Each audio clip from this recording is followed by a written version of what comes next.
Pemirsa, menyambut bulan Ramadan, Mr. Tukul akan menelusuri jejak kerajaan Islam dan menerawang mitos-mitos yang ada di sekitarnya. Tentunya dari sudut pandang keislaman.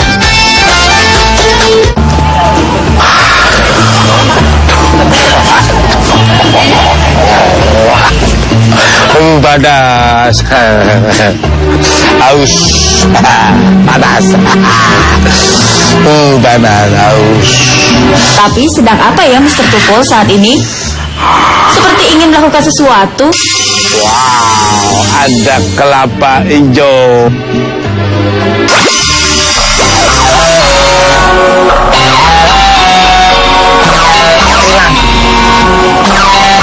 Perasaan saya tadi ada di sini.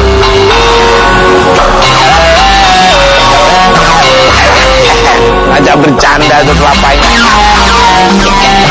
Kelapanya ngajak bercanda.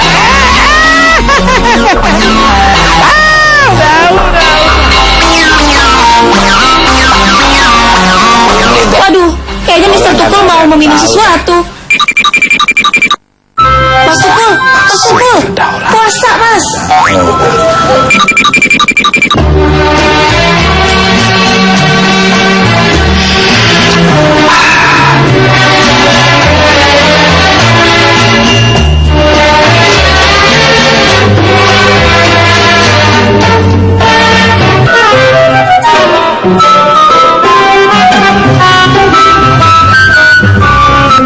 Iya, ngapain dia? Mas Tukul. Tadi perasaan saya malu saya mau ngomong. Perasaan saya haus, terus ada kelapa, minum nih. Puasa-puasa haus, Mas. Ya namanya puasa pertama. Aduh. Nah, bayangin nih hukumnya. Gimana? Tapi ya nggak apa-apa. Batal nggak? Ya, kalau memang ini baru ngebayangin kita sebagai seorang Islam yang saat ini lagi puasa, ngebayangin minum, ngebayangin makan, apalagi tadi nemu jempol kayaknya ya. Insya Allah itu hukumnya makruh. Jadi kalau bisa kita tidak menjalankan karena niat kita ikhlas lillahi ta'ala dalam berpuasa, janganlah dibayangkan, karena kalau kita membayangkan makan, membayangkan minum, itu akan bergejolak di pikiran kita, akhirnya menjadikan niat kita yang tulus berpuasa itu berkurang. Itu pun mirip seperti umpamanya seorang ibu lagi masak, mau mencicipi masakannya. Jadi kalau mau mencicip masakan, itu hukumnya makruh, asal jangan ditelen. Mencicip itu masih boleh, tapi itu makruh. Setelah dicicip, dikeluarkan, dibuang lagi, berkumurlah yang baik. Nah, insya Allah itu masih diperbolehkan. Ya udah deh, Mas Tukul, Pak Ustadz, mendingan kita lanjutin perjalanan kita. Sudah nggak sabar. Kalau saya pergi sama Ustadz Danu, apalagi ditemani Maggie, perjalanan yang jauh itu rasanya kayaknya berat aja. Terus, Mr. Tukul, jalan.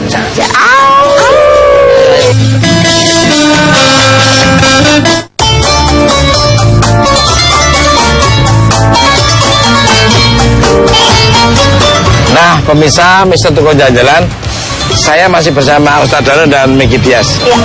Akan mengeksplor sekitar Pekanbaru yang sangat indah sekali, yang ada hubungannya dengan kerajaan-kerajaan Islam.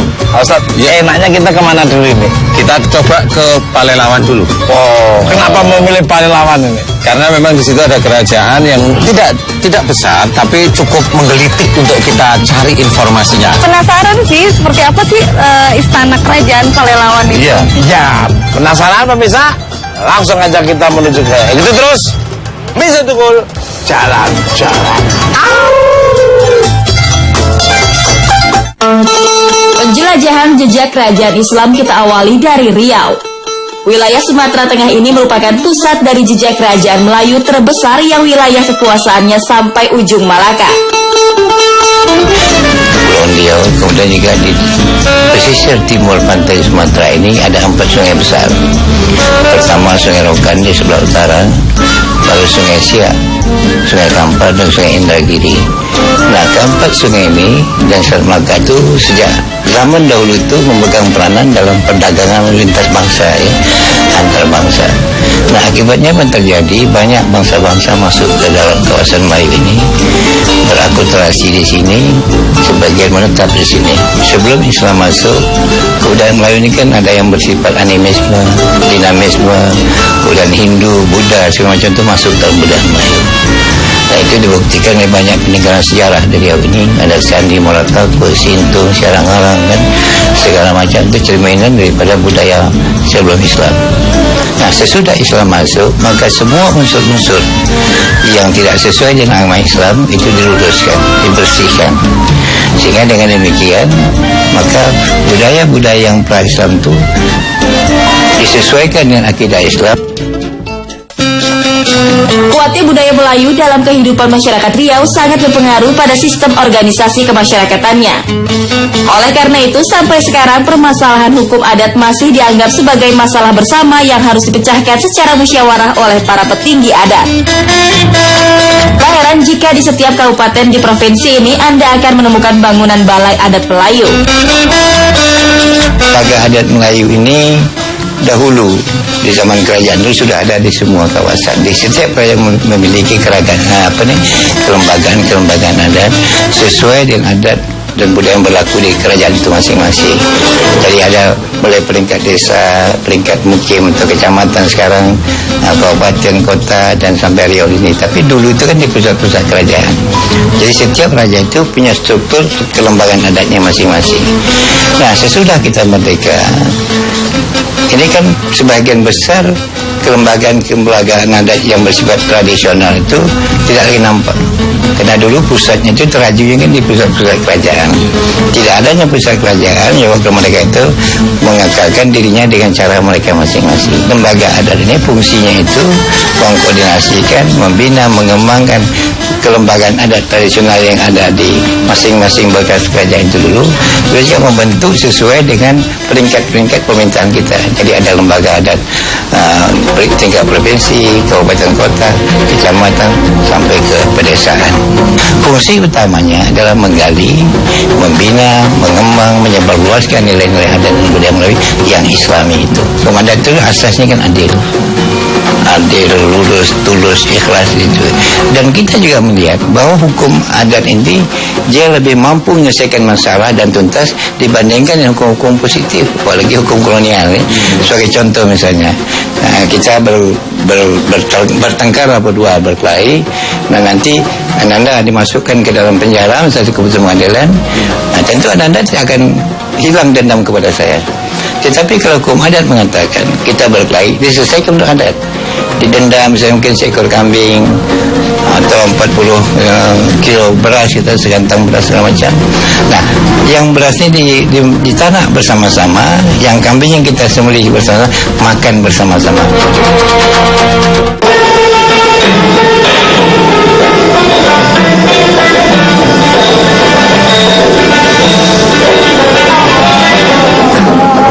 Bisa toko jalan-jalan, ada tari-tarian nih Pak Ustadz ya dan Megi. Ya, kita disambut dengan tari-tarian sangat luar biasa sekali. Alhamdulillah. Bagaimana ya? Cantik Mas.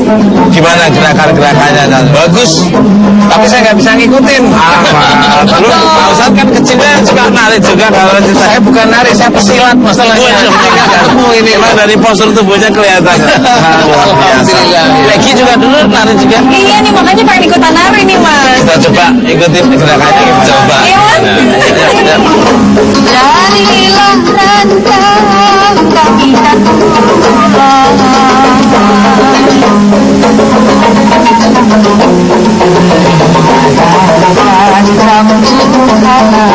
Ini sebenarnya tarian apa dan pesan apa yang disampaikan ya Pak? Ya, ini salah satu dari tradisi di sini di Kerajaan Pelalawan. Namanya tari Zapin Pecah 12. Itu bentuk kalau kita kedatangan tamu agung ya akan sambut dengan tarian. Alhamdulillah, terima kasih. Asal tarian ini kemudian berasal apa pesan dari tarian-tarian yang adik-adik tadi Iya, jadi Ustaz Danu, ini tarian ini kalau kita lihat sejarahnya memang panjang. Iya. Seiring dengan sejarah masuknya Islam ke Indonesia, gitu ya, menggunakan budaya tempatan. Jadi Islam itu juga masuk dia ke dalam budaya-budaya yang ada di bekas kerajaan pahlawan ini. Iya, Kemudian dipadukanlah itu tadi ada musiknya, kan kelihatan juga musiknya itu agak mirip-mirip dengan musik Timur Tengah. Iya, Islami sekali. Dan ada pantun-pantun, ada gurindam, ada bahasa-bahasa menyambut tamu tadi. Kemudian ada juga nasihat-nasihat, ya, nasihat-nasihat yang disampaikan melalui budaya. Kabarnya di sini terdapat istana Pelelawan. Di mana tempatnya? Sekarang Mas Tukul sedang berada di kawasan dulu disebut juga dengan ujung pantai. Wow. Ujung pantai, ya. Ini adalah kawasan Istana Sayap.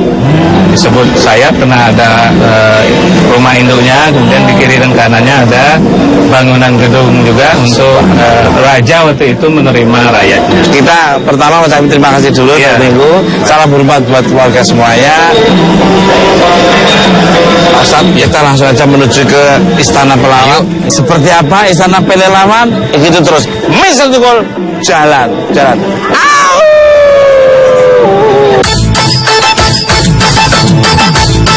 Pelalawan, salah satu kerajaan besar yang pernah menguasai kerajaan Melayu. Menurut catatan sejarah, kerajaan Pelalawan berasal dari dinasti Temasik yang berlokasi di Singapura. Pada abad ke-14, Majapahit berhasil mengalahkan kerajaan Tamasik yang membuat keturunannya bertebaran ke seluruh penjuru tanah Melayu. Maharaja Indra adalah salah satu keturunannya yang membangun kerajaan di area pinggir sungai Pekantua. Namun kejayaan kerajaan ini hanya bertahan seabad lamanya. Di abad ke-15, kerajaan Pekantua tunduk pada kerajaan Malaka pada masa kekuasaan Sultan Mansur Shah dan merubah namanya menjadi kerajaan Pekantua Kampar. Disitulah asal-muasal masuknya agama Islam di kawasan Riau. Setelah Sultan Mansur Shah wafat, putranya yang bernama Raja Ali memperluas kerajaan hingga ke negeri Kuala Johor dan mengalihkan kepemimpinan kerajaan Pekantua Kampar kepada Maharaja Lela Utama yang membuat kerajaannya harus memindahkan kekuasaannya. Namun karena adanya wabah penyakit yang menelan banyak korban jiwa, di tahun 1725 pun kerajaan berpindah di tempah Sungai Kampar dan berubah nama menjadi Kerajaan Pelalawan yang bermakna Lalawan atau tempat baru yang pernah menjadi istana. Singkat cerita, pada tahun 1797 terjadi serangan dari kerajaan Siak yang ingin memperluas daerah kekuasaan. Serangan pertama dapat dimenangkan oleh kerajaan Pelalawan. Namun di serangan kedua, Pelalawan pun ditaklukkan dan menjadi kekuasaan dari kerajaan Siak. Sejak tahun 1798 lah kekuasaan kerajaan Pelalawan pun dipimpin keturunan Siak, sampai Sultan terakhir menyerahkan kekuasaannya pada Republik Indonesia saat proklamasi tahun 1945. Salah satu peninggalan kerajaan Pelalawan yang masih tersisa di tempat ini adalah meriam keramat. Meriam ini dipercaya sebagai pusaka yang menjaga ketentraman bumi Pelalawan. Pada masanya, meriam ini merupakan senjata yang paling ditakuti saat teror negeri karena daya ledaknya yang luar biasa. Konon meriam ini pernah meluluh lantakan pertahanan Belanda. Sehingga sampai saat ini warga sekitar percaya bila meriam ini memiliki kekuatan magis luar biasa.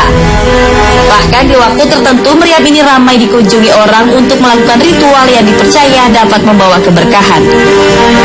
Kalau dulu ada niat jahat, ngangkat aja nggak bisa gitu. Habis itu kalau seandainya salah lagi niatnya, bisa kita muka kuning, bisa gila. Meriam kuning itu ada meriam induk. Itu meriam pada pelito namanya. Kalau kami di sini ya, pada pelito. Nah, apabila dibunyikan, seluruh kampung ini padam.